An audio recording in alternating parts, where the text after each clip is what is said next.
Good morning, everyone. My name is Anne-Marie Band. Today is Wednesday, August the 2nd. Today's going to be a pretty interesting day, folks. We could have a lot of volatility. We've got treasury stuff. We've got earnings on tap. We've got all kinds of things. Oil is doing its thing and really trying to get up to the space. Remember, the futures market tells you what's actually going on with the instruments that are driving everything else. And that is a very, very important thing to do. If you're interested in looking at the flip side in terms of another instrument that is not a futures, you can look at the oil and gas complex, XOP. This is an exploration one. It maps oil fairly closely. You can see a lot of things looking the same. So that's a good one. I don't want to trade that one particularly. We can also look at the USO.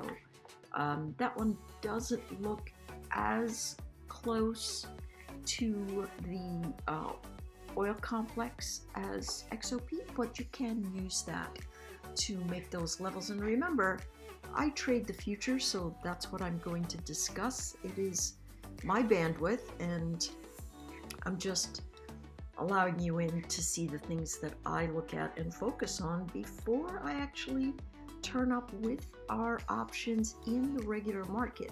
So that might give you a clue as to why it is that we look at this sort of thing. Today, the ES is a little bit weak. Notice where it came into in the overnight, right into this area. Now, my thought is that it should come down a little bit more, but right now it's battling right in the middle of this shaded area that we talked about, where I said, hey, listen, we ought to come in here and sit a little bit sideways in the near term and just sort of grind a bit.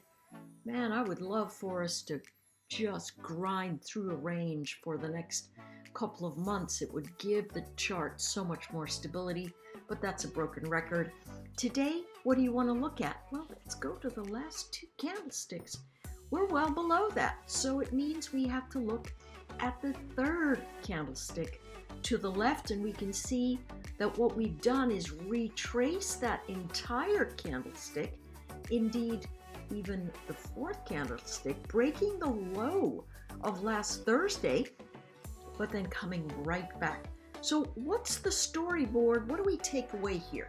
First of all, we know it's upside pressure, so we know that the dips are going to find buy zones. So your brain should say, all right, this is moving, and somewhere around this area, I should see a buy zone. So does that mean you just go straight out and say, hey, I'm going to buy my 45.57 number? No, because you have no idea where it's going to stop. I mean, there is a sensibility that says, hey, it might stop at 45.50, but you have no idea. So the better thing to do is let it fade. Define a floor for you, and then as it recovers, you can go, okay, buyers came in every time I got back up above my 45.60, and then here we go again, dancing in this range. We are waiting for news, and so we'll see what is going to be on the other end of that. My suspicion is, look at this megaphone that we're building, higher highs and lower lows. We could have the continuation of a megaphone, so anticipate that whatever we do, it could be very volatile. Now, what have we done up here? Highs have not been recovered since last Thursday. Last high got sold off. This falls right in the narrative of, hey, listen, every time they get up to these areas, they fade. And now, what are they doing? They're trying to find a floor. So far, the floor is somewhere around 45.50 to 45.60. That's what it is. But we're up here at 45.80. So does it make sense to buy here? I'm going to go no, especially if you're looking at this chart in general and you're thinking about making one trade that gets you through the day. I'm going to say no, that's not it. If you're saying to yourself, well, I don't want to trade like that. I want to trade, a 15-minute time frame. I'm not about this daily time frame action. Well, let's go do it, right? If you're looking at this area on a 15-minute chart, you can see sellers are at 45.80-ish, buyers at 45.77. So you've got 3 points of action you can participate with in general around here, because you're going to buy the floor and sell the ceiling. This is nothing that tells you you're going to break away to the north. Now, you might go, well, Anne-Marie, that's trend. And if I move sideways, as long as I don't break the floor, I should move up. Yes, technically, that is the order of the day in terms of what it is that we look at. So you could say, hey, I'm going to buy it and hold it, but we don't have any idea what the bigger picture has in its plan. It could be some kind of sloshy sideways action that brings us back down into, 45.60, right? My suspicion is that we might test a floor here, but we will end up higher on the horizon. Okay, I still think we're waiting on the jobs number, and I still think we're waiting on Apple earnings tomorrow. All right, so we've got the levels there. That was a lot of chatter. SPY follows suit, right? So you look at those zones. I had the SPY zones. Let me put those there for you. Same mechanical float. Rewind and be an active listener. That's a listener that says, hey, I'm going to listen to what is happening on that time frame and that instrument that she just spoke about, and I'm going to use that to interpret what's going on in the SPY.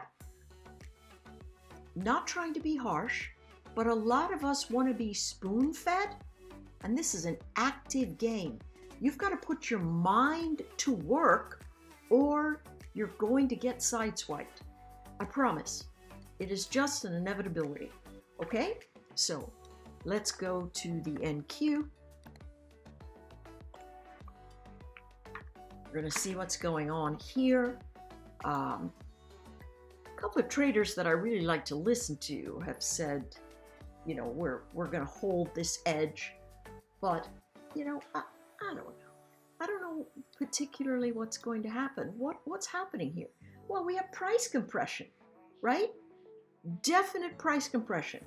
Lower highs, higher lows. This thing is forming some kind of wedge, some kind of flag pattern, whatever it is.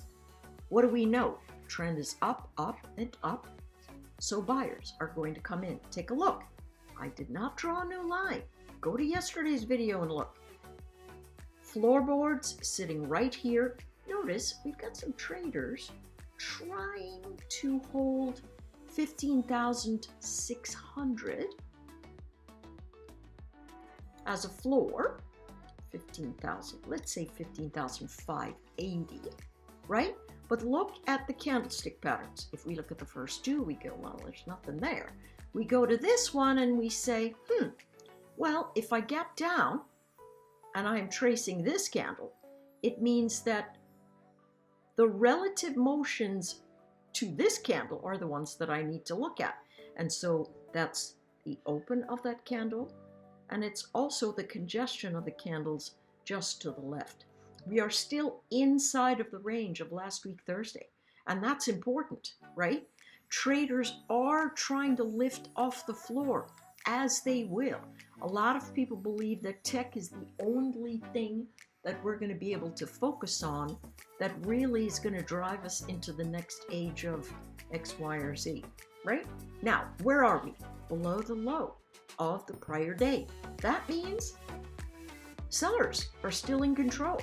They're still in control. Now, when sellers have been selling all night long and they get to a floor, they start covering, particularly in these kinds of bullish environments. It just happens, okay? If they can't get above the low of the prior day, that's got more downside action ahead, okay? And they're going to try and hold this here. What do I think? I think we're going to have ourselves a little fade. I think the market is going to be supremely messy, but the volatility will give us a place to work. Notice this is a resistance zone, 15,730, right? That's old resistance, new support. I like that zone to say, hey, if we start getting above there, buyers are going to get more frisky, right? If you take a look at the Qs and you try to compare what that number is,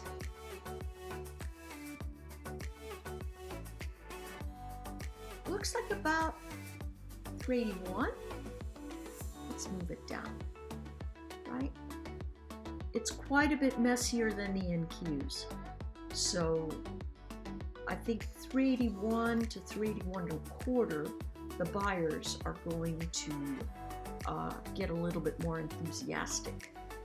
Now, they bought the dip. Look, low, higher low, higher low, higher low, higher low. There are buyers underneath here. Do not short the low. That would not be wise. All right. Last thing I want to look at, I haven't looked at it in a bit, is RTY. I want to look at gold, but they don't have the right contract sitting up here. So as we look at the RTY, everybody was talking about this insane breakout. Notice I said, listen, every time we came to these levels, we sold off. So could you have said, hey, I'm going to take a short at 2015? Yes, of course. When would you take profit? Well, as we move it down just a little bit from that support zone, we can see old resistance, new support, just under where the chart started moving. If we had looked back at this area and said, all right, here's where this congestion event is. If you had tried to take a long here without waiting for the chart to stabilize, you would have been blown out, unless you had a very, very, very monster move, dip down, and then, you know, you're finally breaking even, which is a terrible emotional state to be in and trade. Causes too much cortisone to flood the frontal cortex. You cannot do that. You stop being able to think logically, right? It's all chemistry. So how about waiting and saying, all right, this looks like the floor. All right, if it comes down and you say to yourself, ooh, it's not coming down, it's starting to lift, you know that's the floor, you can take the trade and then say, all right, my stop is a little bit wider, I'm going to take my size down a little bit so that I can get back into heavy congestion. All right, and then you take some profit. Just simple mechanical flow, folks. All you're trying to do is trade tactically so you do not expand your risk. The wider you expand your risk, the more likely it is that you don't learn trading before you run out of money. You will run out of money before you get it. So work on the risk so that you can do better, stay in the game longer, and get better at the game, right? That's true for every single occupation on earth. A neurosurgeon is going to be much wiser after he's done 20 different surgeries than his very first one. All right? Just simple is as simple does. Okay, here's the IWM.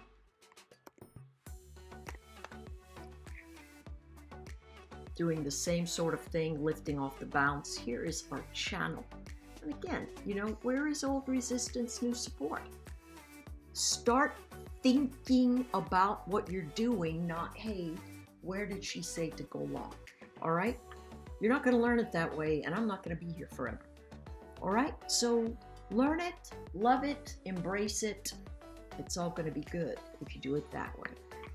Thanks, and I will see you at the midday Benzinga report. Take care.